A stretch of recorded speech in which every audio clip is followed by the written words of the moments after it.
freedom, pass from hand to yearning hand, and the vision of our fathers spread hope throughout this land, as the dream some fought and died for in my heart becomes my own.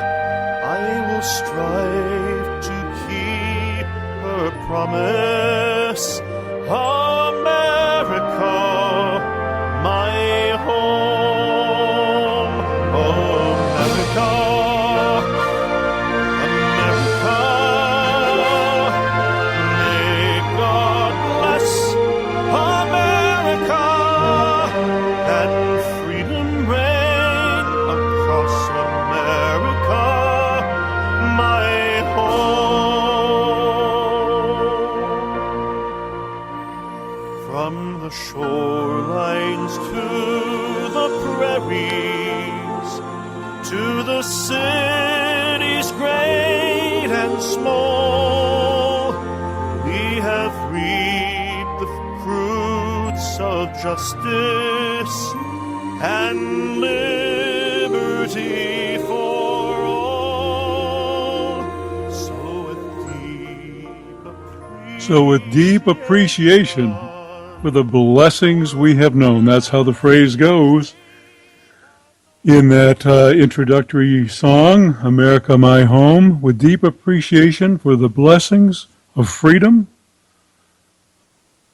George Simon, we welcoming you to another edition of Character Matters on a fitting weekend, Thanksgiving weekend, to express our appreciation for all that we have. That's going to be the theme for tonight's program. It's a special edition of Character Matters where we're going to talk about what I consider to be the defining phenomenon of our time, the character crisis that is plaguing much of the world today and is responsible for so many of the difficulties that folks have these days. And one really big antidote to some of our problems would be a return to a sound sense of appreciation for all the many wonderful blessings we do enjoy in our wonderful country. And we're going to be talking about the science of gratitude, because research now supports the role of gratitude in making people happy and building sound character. As a matter of fact, there's a whole emerging science of happiness that's taking a look at a scientifically skeptical look at some of the things that we were all once taught contributed to happiness. And it turns out that maybe our parents weren't so stupid after all. Maybe our grandparents weren't so stupid after all. Maybe some of the things that folks tried to tell us a long time ago about the things that would help make us happy in our lives, maybe some of those things actually had some truth to them. At least science is bearing that out now in some ways. And there's a fairly well-known researcher by the name of Robert Emmons. He's out at the University of California at Berkeley campus. And he and his colleagues there, as well as some colleagues at the UC Davis campus, have been doing lots of research over the past decade or so, past 2 decades, on happiness and especially on the science of gratitude, the psychology of gratitude. And I'm going to have some things to say about that as the program goes on, as well as some things to say about my own personal experience with gratitude and its role in helping people build sound character. And I'd like to invite folks out there who have stories to share, something you're grateful for, something you want to share in the way of letting the listeners know how an appreciation for the blessings that you enjoy has helped bring some happiness into your life, has helped perhaps even shape your character. Maybe just sharing some stories about some things that occurred in your life that made you realize how many blessings you do enjoy, how fortunate you really are. You want to share? If you have some questions, if you want to make a contribution at all, happy to take your call at area code 718-717-8296.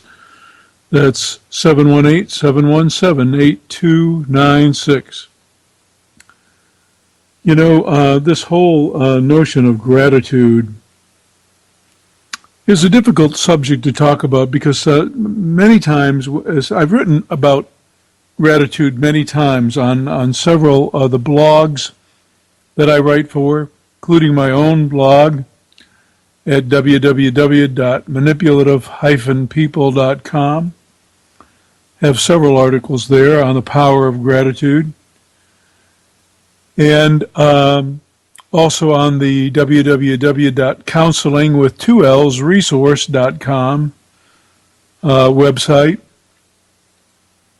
I've written a couple of articles, and about the only critical comments that I've gotten from commentators on the blog is how difficult it is for some folks to find room in their hearts for any gratitude given the ordeals that they have had to experience in their life.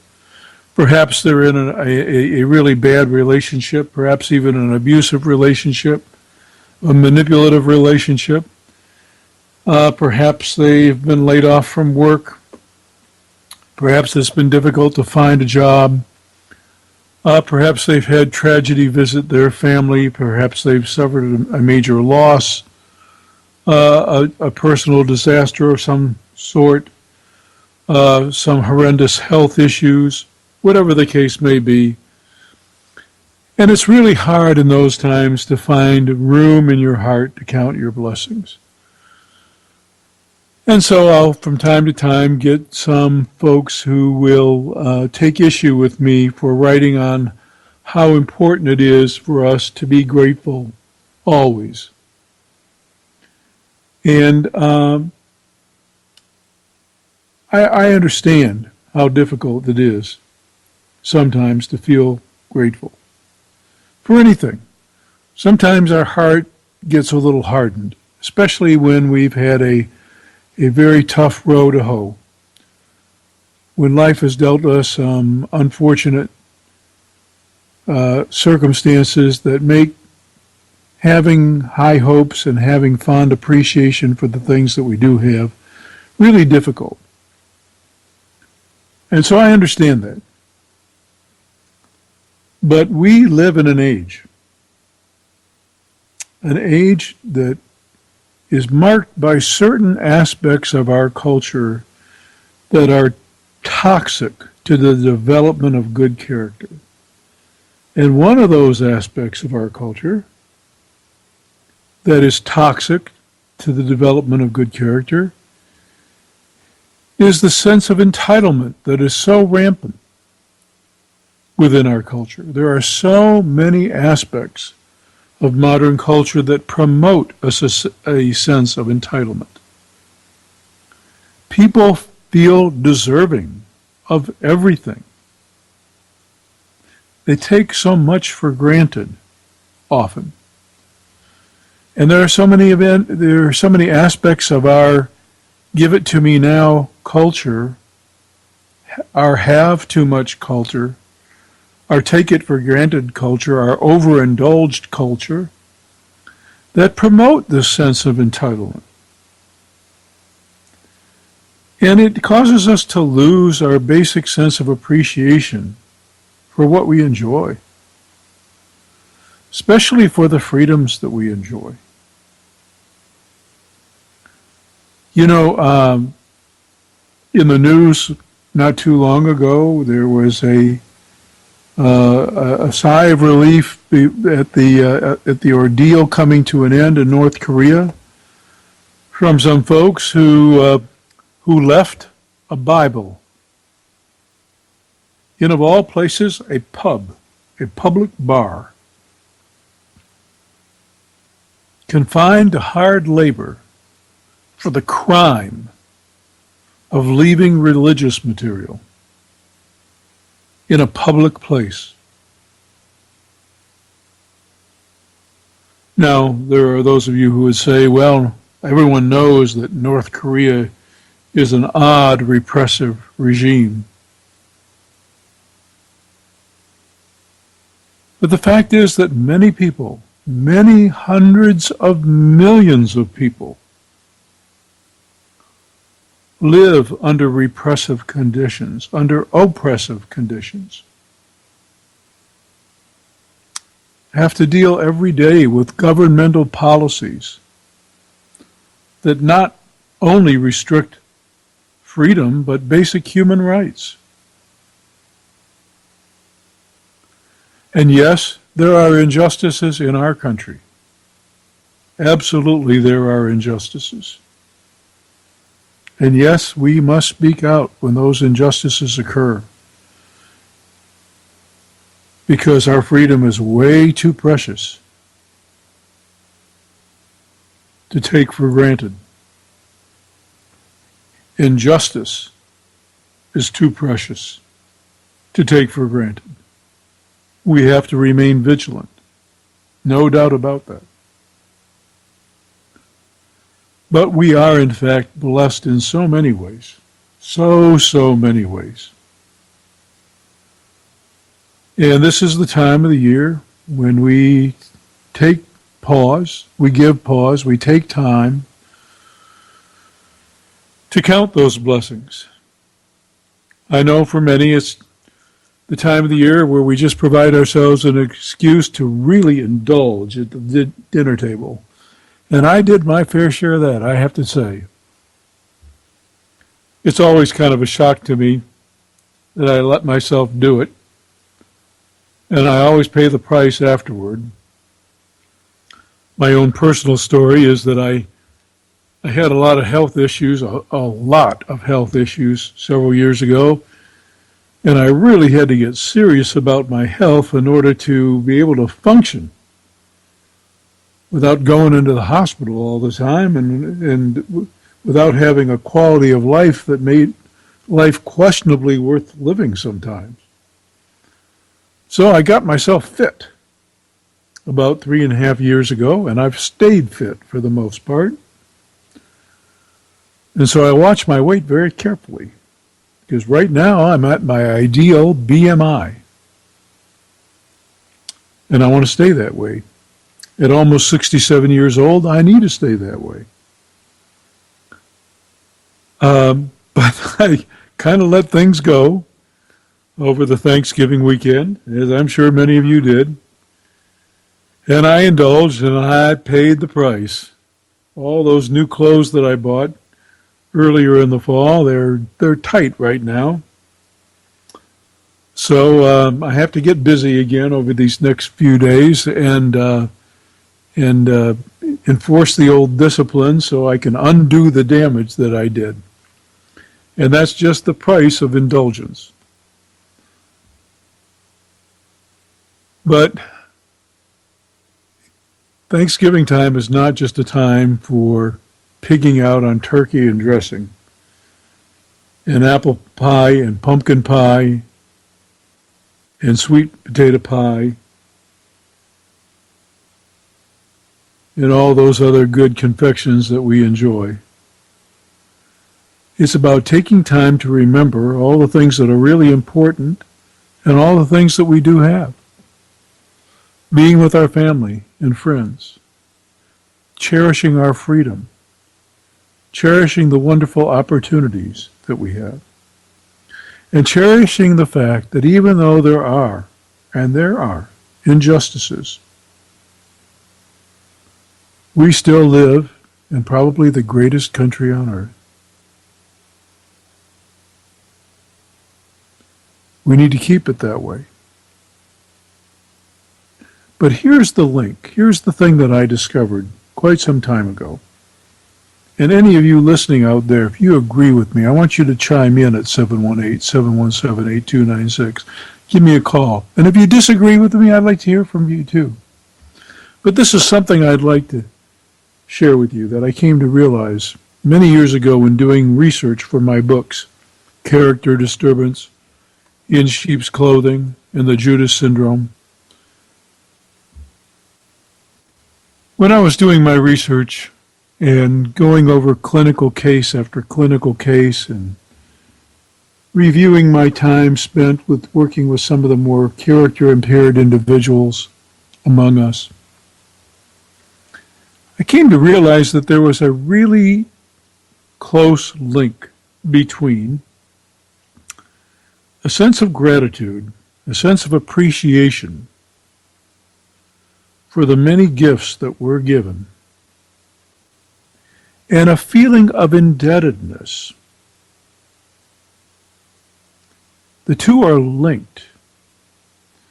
When one feels truly grateful, the next step is indebtedness. And the next step beyond that is a sense of obligation. A sense of obligation to do your part, to do our part. Not just to give back, that of course, but to give something of ourselves, to make this whole enterprise work, to shore up the freedoms we enjoy,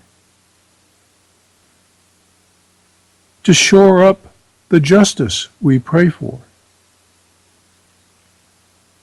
to shore up the character, the collective character of our country by being of upstanding character ourselves, to do our part to make a meaningful contribution, to help make this whole enterprise work, to be a part of the solution and not a part of the problem.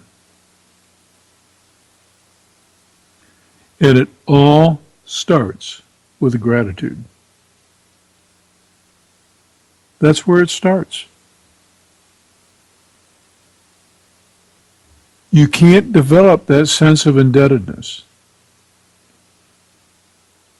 And that can't lead to a sense of obligation. And that can't motivate you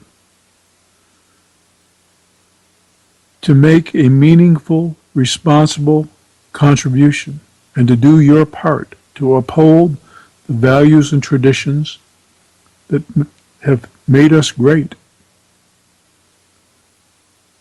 You can't be propelled into those kinds of actions unless you have in your heart some appreciation for the good fortune and the blessings that we enjoy. That's the connection that I realized. And that's what researchers like Robert Emmons have realized. Gratitude is good for you. It is important for your character development. I know I've shared this story before, but I'm going to share it again. And by the way, once again, if you agree or have any questions or comments or something you'd like to share, give us a call at 718-717-8296. That's 718-717-8296. But I want to share with you a story. I was in the midst of working on the Judas Syndrome.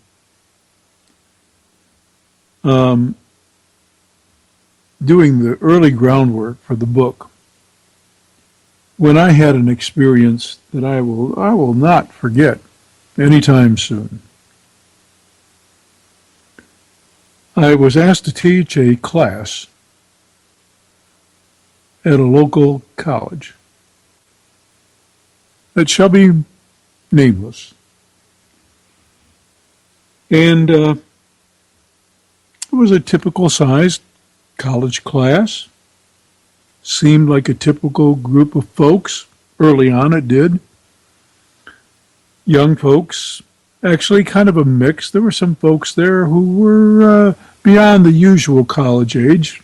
Looked like they were trying to get a fresh start in life, trying to better themselves, trying to make something of themselves so that they could have stronger careers and a better life. I was happy to be a part. But then I began to see something really unnerving. And I have to tell you, it was really hard for me. It was hard for me to maintain composure, an appropriate demeanor, an appropriate professional, and also an encouraging demeanor and attitude. I had to work at it daily to be kind of a cheerleader of sorts, because what I witnessed was a sense of entitlement so profoundly toxic that these folks in my classroom, not all, but a substantial portion, truly believed that their mere presence there, or even worse, because many were not present often, that the money that they borrowed, some with no intention of ever paying back, by the way, to put themselves through, entitled them to, one, a passing grade, and two, eventually, a degree. And when I say entitled, I mean the attitude was that they were entitled to that without actually earning it. And how I came to realize this is I came to realize how many individuals in my class had performed poorly, extremely poorly, at near failing levels or at failing levels in other classes, and yet were promoted.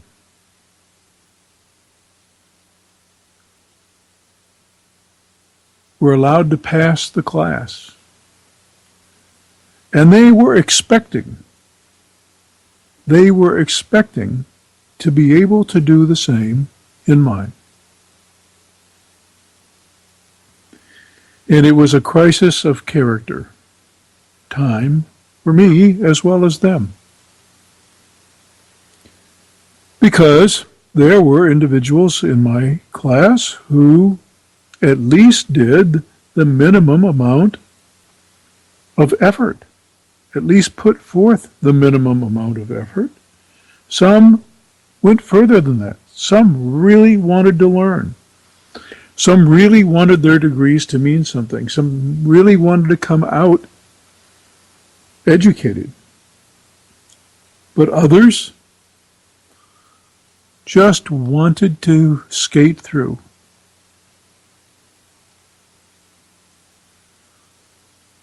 And I had a decision to make. Was I also going to be one of those professors that simply allowed folks to pass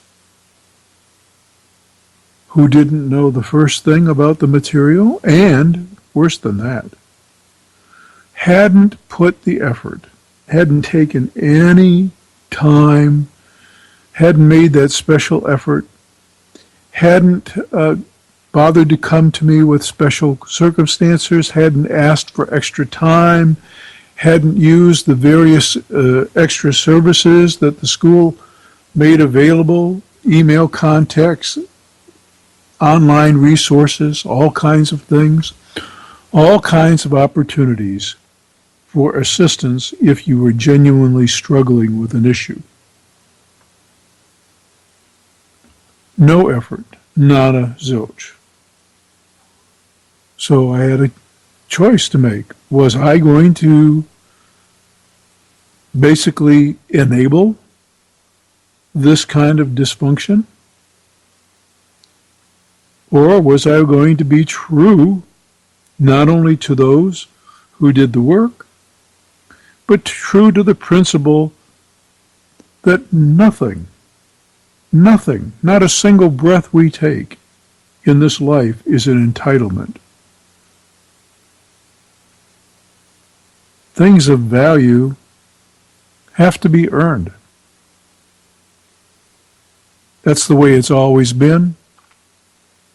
That's the way it's always going to be. We pay the price when we try to circumvent that basic human law. We always pay the price. So I held my ground. And I did not pass folks who basically made no effort to earn even a barely passing grade. But it was very hard. It was disappointing to me because many times I tried really hard to go the extra mile, and also because I did my best to be encouraging. But I was dealing with a sense of entitlement that was so profound and so toxic that it was disturbing. And it had an effect on me. It made me really appreciate, and I became much more aware in all my work. I became much more aware of how those elements in our culture that promote this sense of entitlement, how toxic these things are, how decimating they are to the human spirit, how toxic they are to decent character development, how impossible it is for someone who feels that entitled to feel any sense of appropriate obligation and therefore make a meaningful contribution with their lives. And this is why we are dealing with many of the situations that we deal with. You see it everywhere and in everything. This past week, the streets of Ferguson have erupted because, rightfully so, many believe that there is a fairly common lack of due discretion and hesitation when it comes to unnecessarily forceful confrontation between law enforcement and members of certain minorities.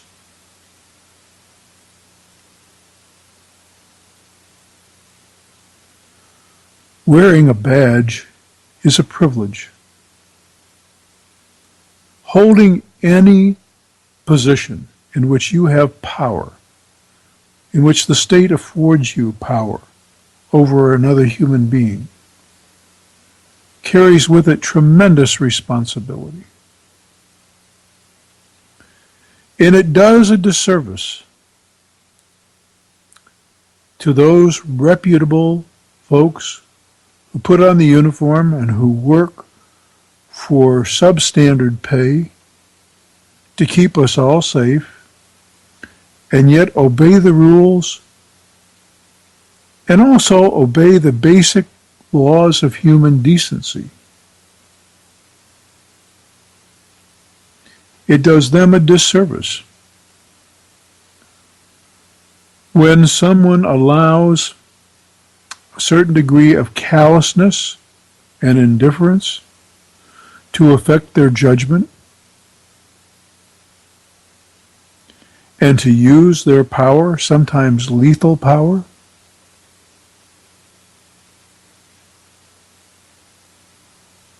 in a way that invites tragedy, that causes tragedy.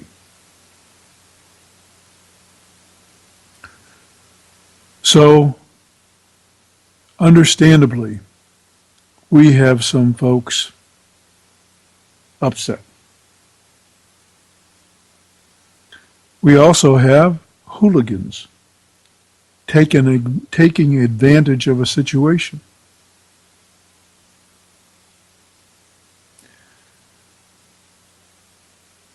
The so-called gentle giant who pushed around the store owner from whom he was stealing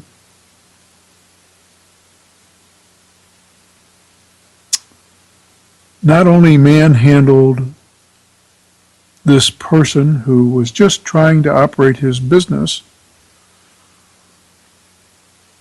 but this person was victimized again by the whole ordeal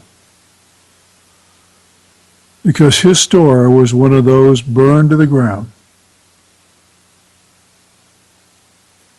What did he do to invite that? Trying to make a living for himself and his family.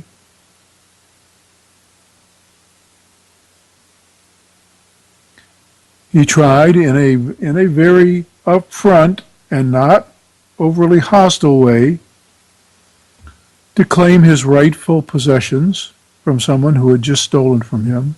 He got shoved around. And then his place became the object of somebody's disdain. And his livelihood was taken from him.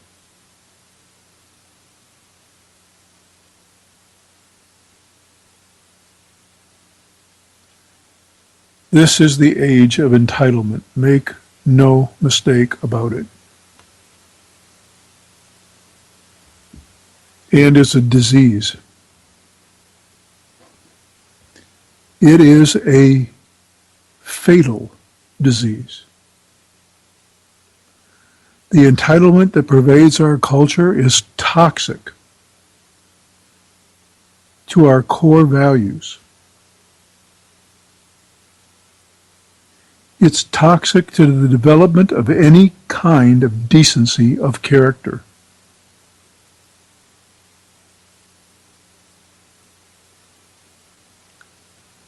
That's what's at the root of so many of our problems.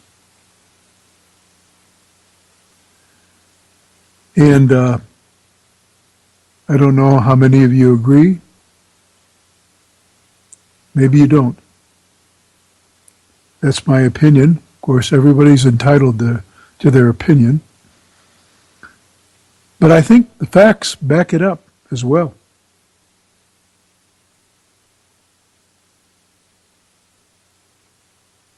This is not the country it once was. And in some ways, that's great. In some ways and in some areas, we are becoming more loving, more tolerant, more accepting of certain groups and individuals that we at once were much more disdainful of and disrespectful of. So it's not like we're doing everything wrong. We're not. This is still a wonderful place. But this sense of entitlement is killing us. It's just killing us.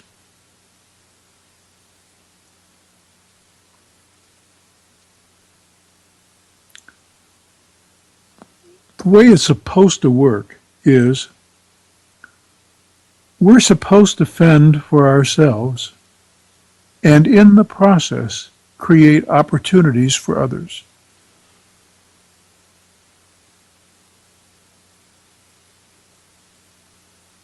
Now that doesn't mean, and when I say fend for ourselves, that doesn't mean every person for themselves with no regard for others. That's not what it means.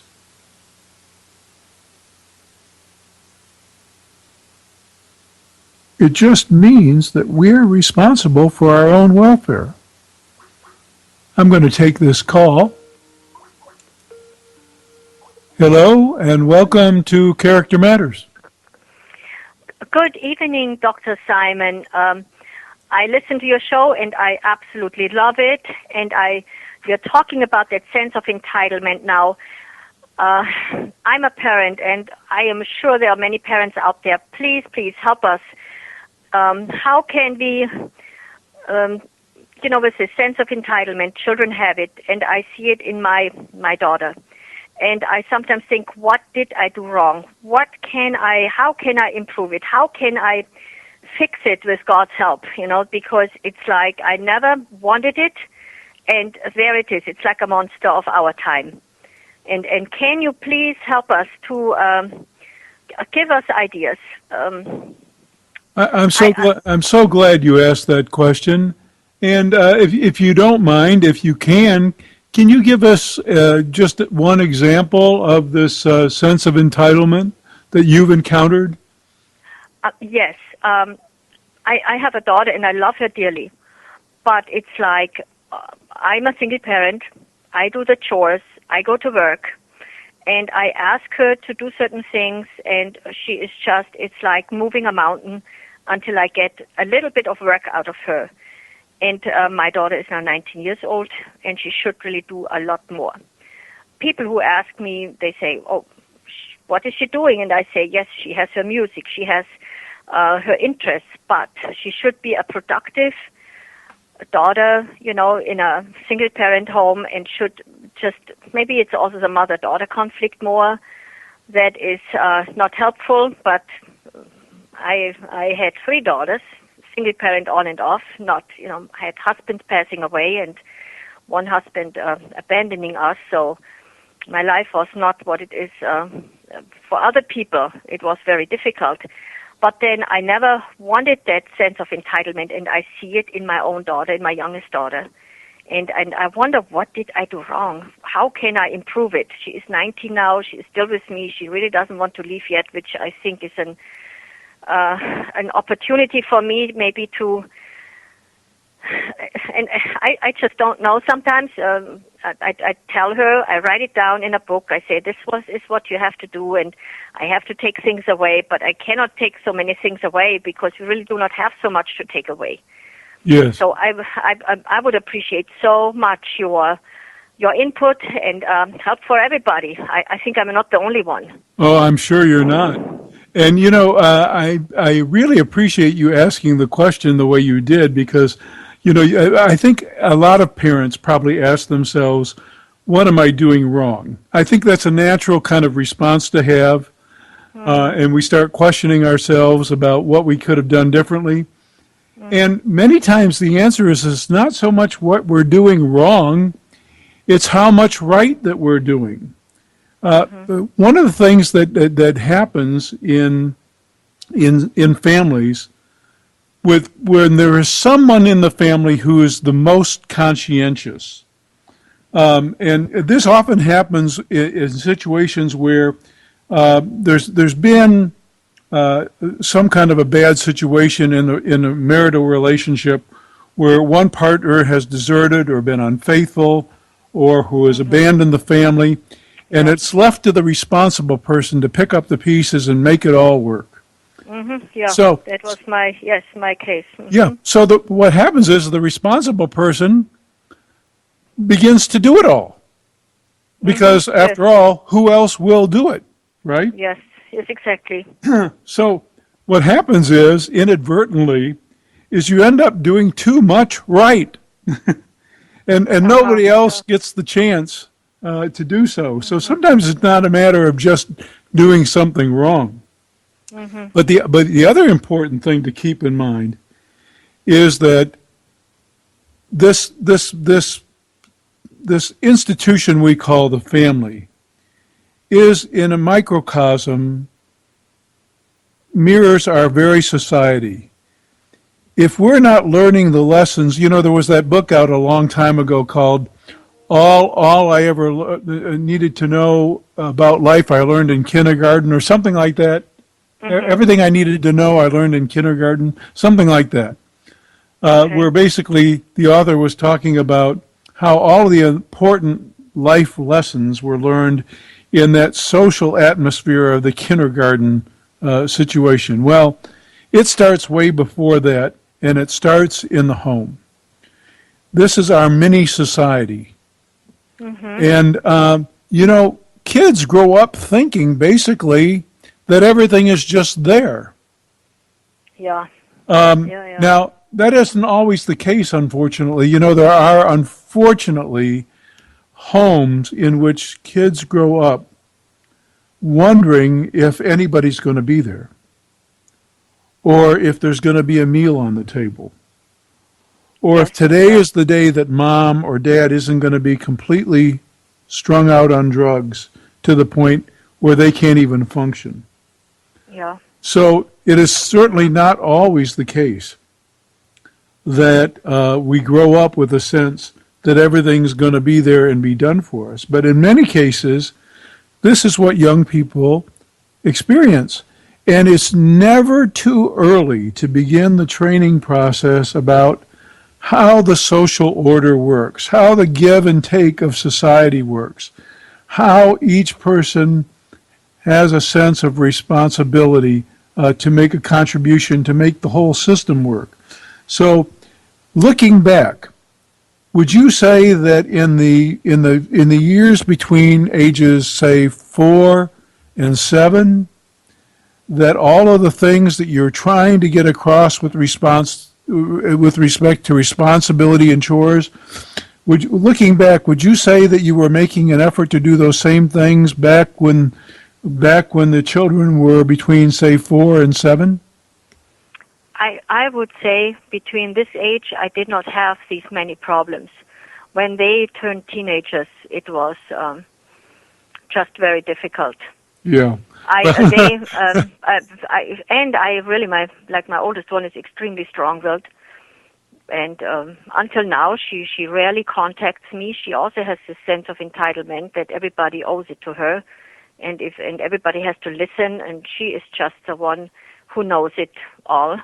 Yeah. Which is very sad. And well, I hate to say it, but kind of welcome to the club here. The reason I asked you the question about the earlier ages is that if you did a good job in those formative years, what you're experiencing now probably will pass, but not for a while. Because unfortunately, in our culture, we have this other phenomenon where adolescence is much different in our culture than it is in many, many cultures. It's a time of active rebellion, and it's a time when other aspects of our culture foster a sense of resentment, also foster a sense of egoism, selfishness. Yes, extreme selfishness and whatnot. At times, yes.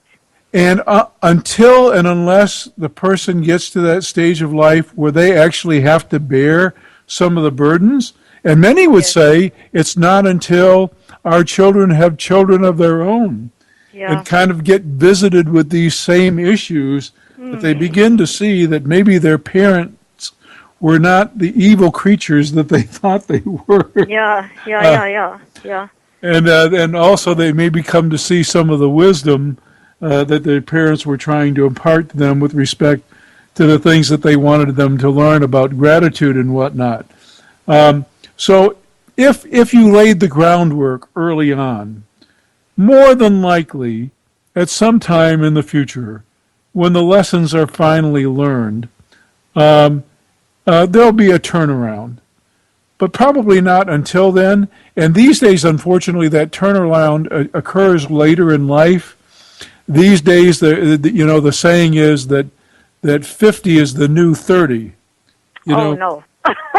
oh yeah, oh yeah, Oh, what a selfish society. Hmm? yeah. Well, With the iPads and the iPhones and everything, but yes, and me, me, unfortunately, me. there's a lot of cultural reinforcement for these Yeah. attitudes in early adulthood. So, unfortunately, it takes a while, and these days it takes even longer. And we're not going to change our culture overnight. One of the things that's happened within our culture is that parents are in the minority now as far as being the active role models for values in our culture. We're only one part of the picture. Our young folks get bombarded from all sorts of multiple sources. They get many messages from other places imparting conflicting values and messages to them. And so the influence that parents have is not quite as dominant as it once was. Yes, You yes. understand Yeah. what I'm saying there? Oh, yes. And may I say something, please? Yes. Like the internet, I think it has an overwhelming influence. And I gave my daughter. My daughter said, "Oh, please trust me, mother. I will not take advantage of the internet." And I did not have parental control. And I think at the end it overwhelmed her, because then later on I tried with my server. I said I need to be able to turn it off at 9 o'clock and turn it on at 5 o'clock in the morning. They said no, we cannot do that. And sometimes I really resent that like all these wonderful internet providers do not. You have to install in parental controls and make it so fancy. No, I just want at night, I want to sleep in peace and Yes. quiet and not have this thing running. And but everything operates on money and on business, and family values are the least they think about. But such a monster influence, it's a wonderful monster sometimes, Yeah. but sometimes it's a monster for me. Well, I'm going to give you something here that I can tell you is time tested, and you will find to be true. I can say this with absolute certainty. Yeah. Because there are things you cannot change. In other words, you yourself as one individual can't change the culture, Yeah. nor do you have power over your daughter's behavior. Yes. But you do have this. You have the power to be true to your own values, and you have the power to advocate for them, and you have the power to stand firm on them and to model them. And so I'm going to give you this. The truer you stay to those values and principles, no matter what our culture throws at your daughter, no matter what other messages she gets, you stay steadfast. You don't have to do that harshly. You don't have to do that in a demeaning way. But you have to make it clear where you stand and why you stand there. Why you stand there. You have to make it clear that your principles are rooted in a genuine love Yes. of her and her welfare. And so Yes. you stand true to those principles. You don't waver 1 inch. And when the time comes, and it will come, it may not be when you want it to come, but it will come. Yes. When the time comes that she has that aha experience and comes to appreciate those values upon which you have stood, believe me, it will be well worth it. I hope you live to see the day. Yeah, I thank pray you. that is you wonderful do. encouragement, and I try to be true to I have my values. I have very firm values, and I always try to be flexible, and I try to think about how she feels, how she thinks. But on the other side, when you are a single parent, it is just, and I think there are now 50% or even more single parent homes.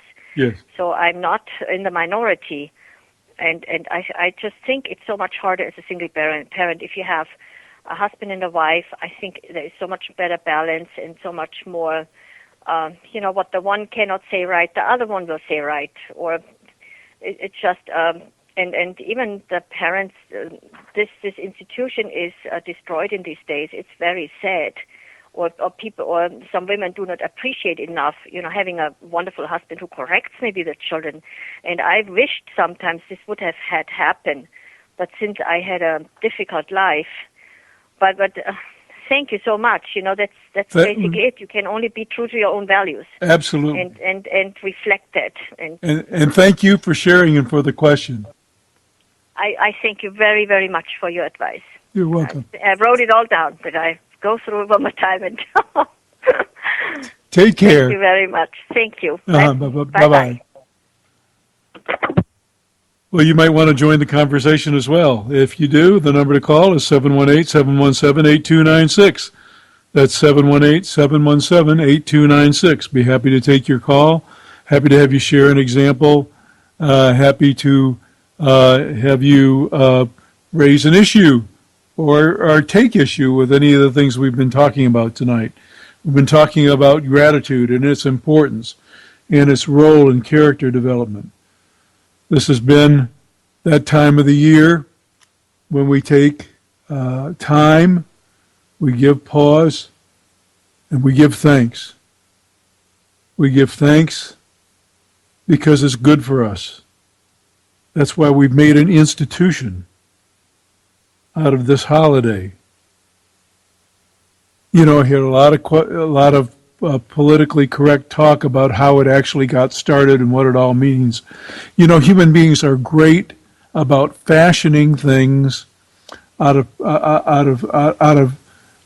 altering realities in some ways to capture the essential spirit of things. And however this holiday got started, and whatever your opinions about it are, the point of the holiday is to be grateful. The point is to count your blessings. And why? Because as the research is telling us, and just like your mother and your grandmother and your grandfather and your father told you, gratitude is good for you. Really. If you doubt this, check out the articles I've written with all the documentation there on both manipulative-people.com and Counseling Resource, counseling with 2 L's, by the way, resource.com. Check it out. Gratitude is good for you, really. It's really good for you. It's essential to developing that sense of indebtedness and that sense of obligation to make a meaningful contribution and to give back and to do your part. It's absolutely essential. And it actually helps you be happier. There's evidence to support the notion that being grateful for all of the little things that you have, even in the midst of very trying times, will make you happier, will help you endure through those difficult times. There's plenty of hard evidence about this. Your parents and grandparents were absolutely right about this. Gratitude is good for you. So be thankful. And on this special weekend, I need to express my appreciation for several things. I am so blessed.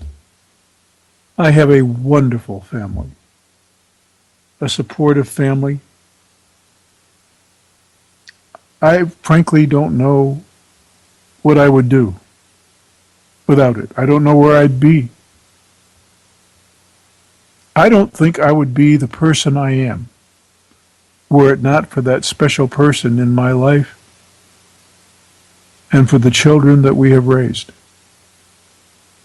I have learned and grown as a result. So I treasure my family. I treasure this country. and the values that it purports to hold. And whether or not it always does, and whether or not folks in our country always do, I will do my best.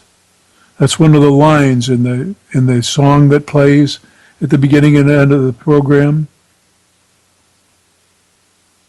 With deep appreciation for the blessings we have known, I will honor her forever. America, my home. I will do my part to honor those values and principles. I will do that. I pledge myself to doing that. And it's each and every one of us doing that that makes it all work. I have much more to be grateful for, too. I am grateful for the response to my work. I get hundreds of emails and comments weekly. Thousands of individuals have consulted with me over the internet.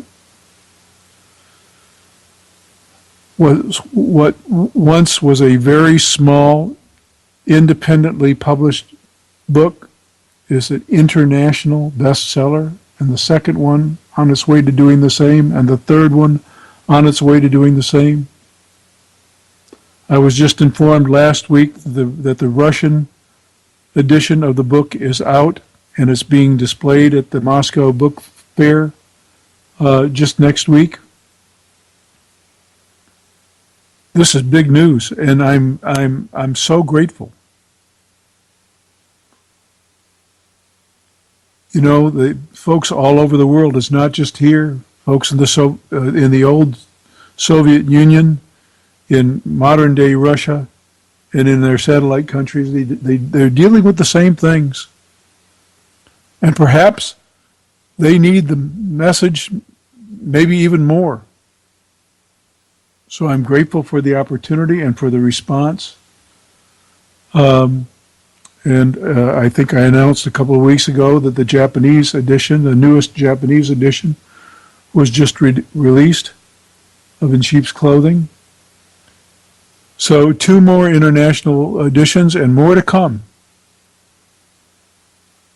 I couldn't be more blessed. To have my work appreciated, to have my work validated, to enjoy the family and all the other blessings that I enjoy, to live in this great country, to have the freedoms that I have, to pursue my own dreams, to be all that I can be, without interference, without fear of oppression, to be able to express my thoughts without fear of censorship, to worship as I choose.